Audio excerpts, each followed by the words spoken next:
And joining me now from Mexico City is Alejandro Cota, Social Responsibility Coordinator at the international children's charity World Vision. Alejandro, thank you very much for joining us, and just tell us how the charity is responding. Thank you so much for receiving me. At this point, me as a person that lives in Mexico City and as part of the organization, I can tell you that we're very shocked by the situation. But World Vision, with our expertise in serving children and serving families in situations of emergency, we've already sent since yesterday groups of volunteers to provide help to rescue teams and also families that were affected by this disaster. Of course, one of the headlines emerging from this dreadful earthquake is the story of the school that has collapsed with, we believe, around 20 children confirmed dead and the search going on for other children. So for all of those young people in Mexico City affected by this, it's going to be hugely troubling, both on a physical and psychological level. How will World Vision respond specifically to that?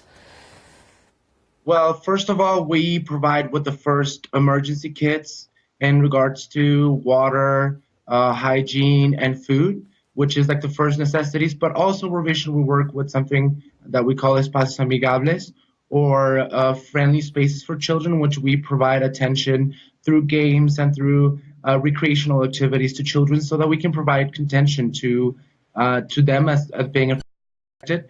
And so that you're saying it very right. For children, it's important not only to provide them with physical needs, but emotional needs, since they're the most affected in the long term by the emotional effects of this kind of situations. How much fear do you sense in the city now, especially it's only a couple of weeks since another earthquake struck Mexico? What's the feeling that you get amongst people? Are they worried about aftershocks? I'm sure they are. For sure, there's a concern about aftershocks. There was a lot of emotional crisis yesterday around the city. But at the same time, I do see on social media and people helping out, there's been a lot of solidarity and generosity among citizens. For example, yesterday, the stoplights were not working in the city, and you could see citizens helping organize traffic. So I think that Mexico has learned a lot from the previous experience that we had in 1985, which has helped us become more aware and more helpful towards others. So I think there's fear in the city, but at the same time, a good sense of generosity and solidarity towards others. What are you hearing there about the buildings that collapsed? Were they older buildings, newer buildings? I mean, what can you tell us about that specifically? Well, a lot of the buildings that were damaged, for sure, were older buildings that didn't have the sufficient support for them to support earthquake of the scale.